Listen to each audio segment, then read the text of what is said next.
Hello, engineers, developers, and friends. Welcome to another episode of Embedded Executive. I'm Ken Briodagh, Editor-in-Chief of Embedded Computing Design, and we are here live from Embedded World 2026 in Nuremberg, Germany, and so excited to be here. Thank you so much for joining me, Vinay. Thank you very much. Now, you're from TI, and I'm sure everybody's heard of TI, but can you tell us a little bit about yourself and about where you work within TI? It's a fairly large company. Yeah, no, thank you so much.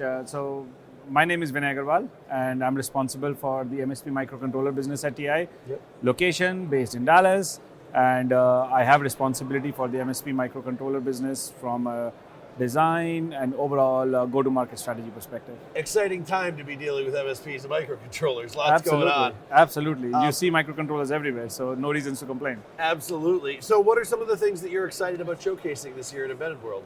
Yeah, so we are actually doing quite a lot, and the most exciting part is we are showcasing how TI is innovating what's next in AI-driven development all the way to edge intelligence. Yeah. And really three key things as we are launching this entire ecosystem.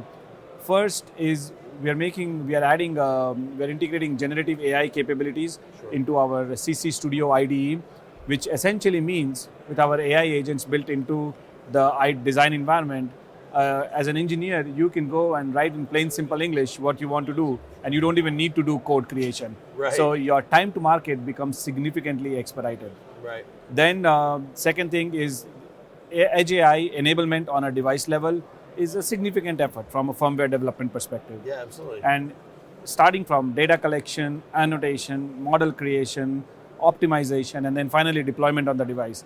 This entire ecosystem of software is something that TI is launching as part of the Edge AI Studio suite within the CC Studio as well. And then lastly, we make hardware. So in order to make sure that our customers can use our devices for a broad range of applications, we're actually enabling Edge AI capabilities from low end all the way to high end. Oh, wow. So typically you would hear Edge AI being used for high-end audio, video types of processing. So we support that.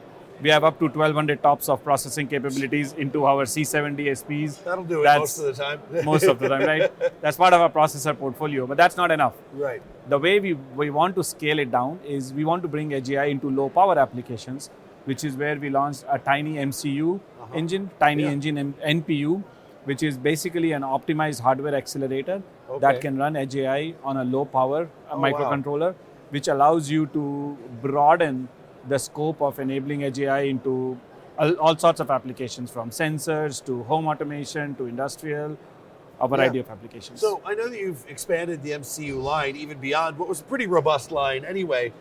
Can you tell me a little bit about what sort of drove that expansion and what some of the new pieces of that are?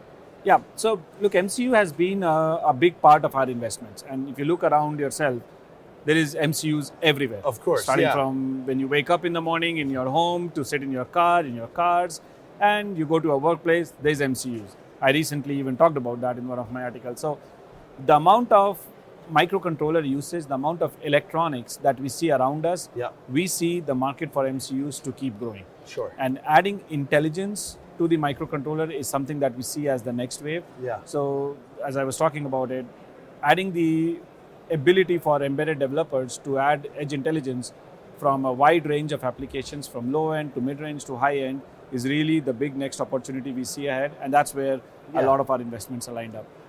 That's the explosion and sort of ubiquity of the MCU now is becoming really obvious, and I expect that creates a differentiation problem for some companies. TI's never struggled in that area, but another area where that's becoming a problem, I think, and you've already mentioned it, is Edge AI. Yeah. And because it just seems like, at least for the last couple of years, it's hard for people to really understand what we mean by Edge AI, and everybody seems to be slapping it on everything, whether or not it's really doing AI or any of that stuff.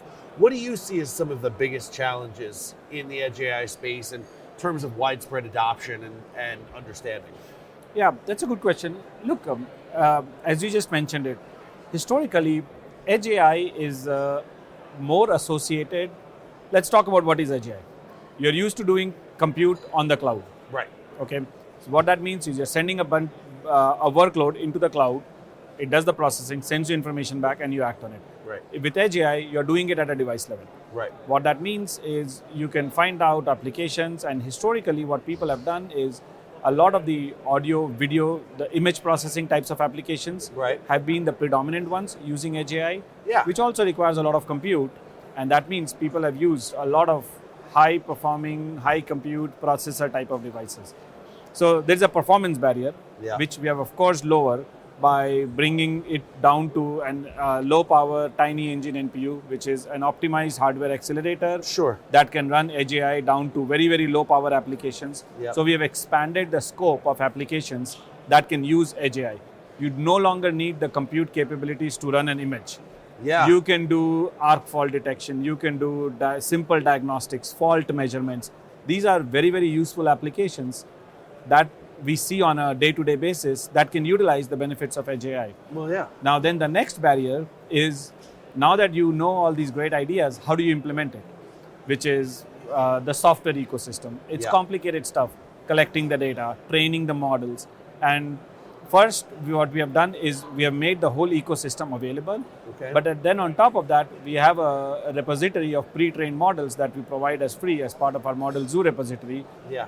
with which customers get a starting point, and then they can run iterations using our Edge AI Studio based on the memory requirements and the power, the performance that they want to get. Yeah. And it really takes you to the sweet spot of performance that you want to get to. That's really cool. And those real world applications are sort of where the juice is, I think, Exactly. right? Like, it's easy to sort of talk about, oh, we want to do this, we could do this, pie in the sky stuff.